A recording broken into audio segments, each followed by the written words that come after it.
Bismillahirrahmanirrahim. Assalamualaikum warahmatullahi wabarakatuh. Puji syukur kita panjatkan kepada Allah, karena atas rahmatnya lah kita masih diberikan kesehatan hingga hari ini. Salawat serta salam kita sampaikan kepada junjungan kita Nabi besar Muhammad SAW. Allahumma sholli wa sallim alaihi. Semoga dengan penyampaian salawat tersebut dapat memberikan kemudahan kita dalam kehidupan ini. Amin amin ya rabbal alamin. Baiklah Anda sekalian, bertemu lagi kita dalam pembelajaran dari rumah. Pada pertemuan kali ini kita akan mempelajari mengenai subtema 3 pada tema 1, yaitu ayo selamatkan makhluk hidup. Nah, pada pertemuan sebelumnya atau pada tayangan sebelumnya, kalian telah melihat tayangan di tema 1, subtema 1 dan subtema 2. Ya, seperti yang kita ketahui, saat ini kita sedang dalam masa pandemi. Jadi untuk pembelajaran itu kita tidak bisa begitu maksimal, sehingga satu subtema diusahakan selesai dalam satu pertemuan. Nah, pada pertemuan kali ini insya Allah kita akan menyelesaikan pada pembahasan subtema yang ketiga pada tema 1. Nah, silahkan Ananda sekalian buka buku tema 1-nya pada halaman 111 atau 110. Nah, di situ kalian bisa melihat mengenai pembelajaran 1, ayo selamatkan hewan dan tumbuhan. Untuk penjelasan lebih jelas, silakan Anda sambil perhatikan bukunya dari halaman 111 sampai dengan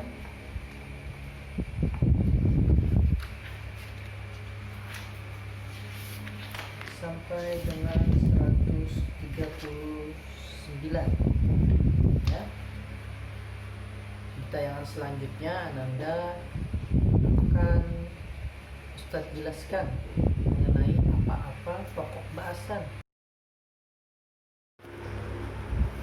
Baiklah Anda sekalian, pokok bahasan pertama yang kita bahas adalah pada pembelajaran PPKN, yaitu penerapan sila-sila Pancasila dalam kehidupan sehari-hari. Nah, di sini kaitannya dengan bagaimana cara melestarikan hewan langka, karena pada subtema 3 ini pembahasannya mengenai ayo selamatkan hidup, karena itu hewan. Di situ ada satu contoh, yaitu melindungi dan merawat hewan sebagai tanda syukur.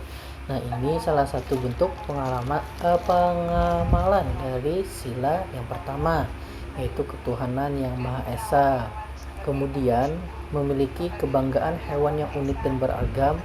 Ini merupakan pengamalan dari Pancasila, sila yang ketiga, yaitu persatuan Indonesia. Kemudian ada melaksanakan kewajiban dan hak kita menyayangi hewan. Ini merupakan pengamalan dari sila keempat. Selanjutnya ada pembelajaran bahasa Indonesia dengan pokok pembahasan membuat simpulan berdasarkan peta pikiran. Nah, pada pembahasan ini kita sudah melakukan pembuatan kesimpulan ya dari menemukan ide pokok paragraf dari sebuah cerita, yaitu cerita dari Bukit Becici dan Pantai Derini. Nah, di sini semoga kalian sudah memahaminya ya. Bagaimana cara membuat kesimpulan, itu dengan mencari ide-ide pokok paragraf dari tiap paragrafnya, lalu dibuat bisa berupa poin-poin atau menjadi peta pikiran.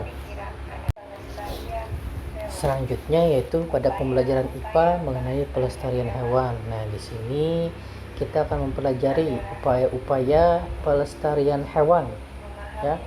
Yang pertama itu dengan cara memahami pentingnya pelestarian hewan ya. Kita harus tahu bahwa Allah menciptakan makhluk, segala sesuatunya di alam semesta ini pasti ada maksud dan tujuannya, termasuk diantaranya hewan. Nah, kalau hewan mengalami kepunahan, itu akan berdampak juga kepada manusia ya, kepada lingkungan. Jadi kita harus tahu kalau penting kita menjaga hewan dari kepunahan. Kemudian dengan cara membuat tempat penangkaran untuk hewan langka. Nah, setelah kita memahami pentingnya pelestarian hewan, kalau kita punya kekuatan, kita bisa membuat tempat penangkaran. Nah, ini cara melakukan amar ma'ruf nahi munkar dengan tangan, yaitu membuat penangkaran hewan. Kemudian kita bisa melakukan juga dengan tidak melakukan perburuan liar dan jual beli hewan langka. Nah, kalian masih ketika dewasa nanti usahakan tidak melakukan perburuan liar di hutan, ya. Nah, di sini ada cara penangkaran hewan melalui ex situ dan in situ.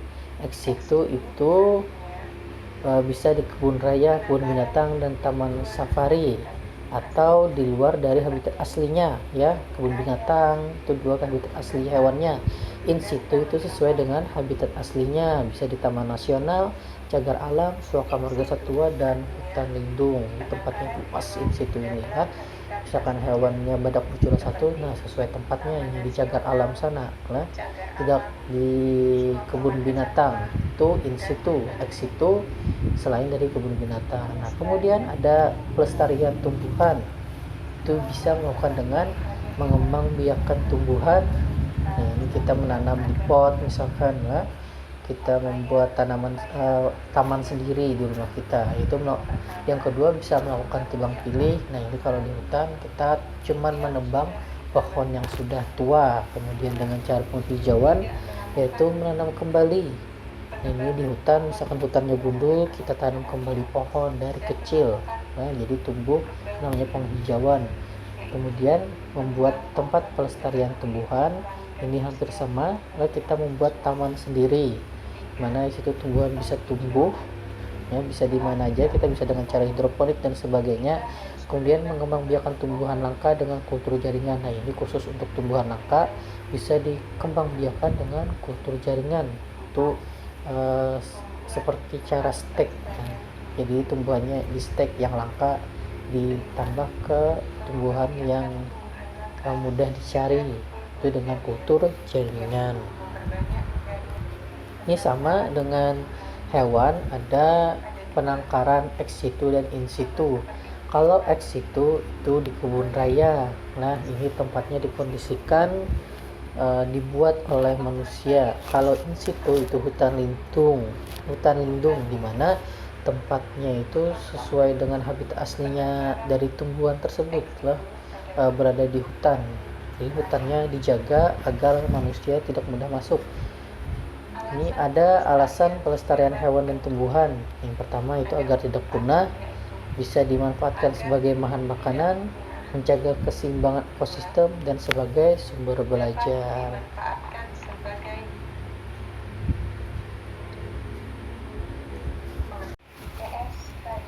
Selanjutnya yaitu mata pelajaran ilmu pengetahuan sosial, membahas mengenai fakta politik negara-negara di Asia Tenggara. Nah, yang pertama itu yang harus kita ketahui adalah kepala pemerintahannya. Ada 6 negara yang dipimpin oleh presiden, yaitu Indonesia, Singapura, Filipina, Laos, Myanmar, dan Vietnam.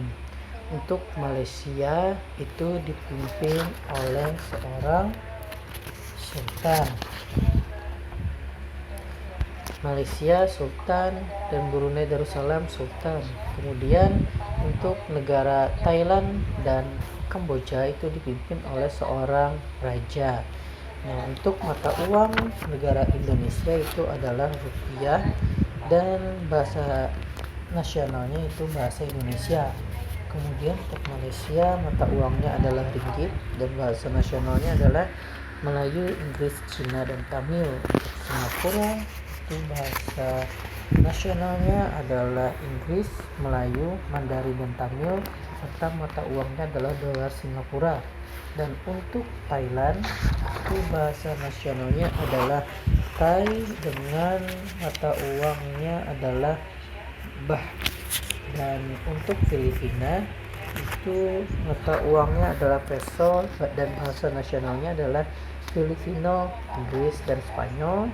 Dan untuk Brunei Darussalam bahasa nasionalnya adalah Melayu, Inggris, serta mata uangnya adalah Brunei dolar. Dan untuk negara Laos itu memiliki bahasa nasional Lao dan mata uang Kip. Untuk Kamboja itu memiliki bahasa nasional Khmer dan mata uangnya Riel. Dan untuk Myanmar itu memiliki bahasa nasional Myanmar dan mata uangnya Kyat. Dan untuk negara Vietnam itu memiliki bahasa nasionalnya adalah Vietnam dan mata uangnya adalah Dong. Baiklah Nanda sekalian, sekian untuk pembelajaran hari ini. Semoga kita mendapatkan manfaat dari apa yang kita pelajari. Salah hilaf mohon maaf, segala yang salah itu berasal dari Ustadz dan yang benar hanya berasal dari Allah. Wabillahi taufiq wal hidayah. Wassalamualaikum warahmatullahi wabarakatuh.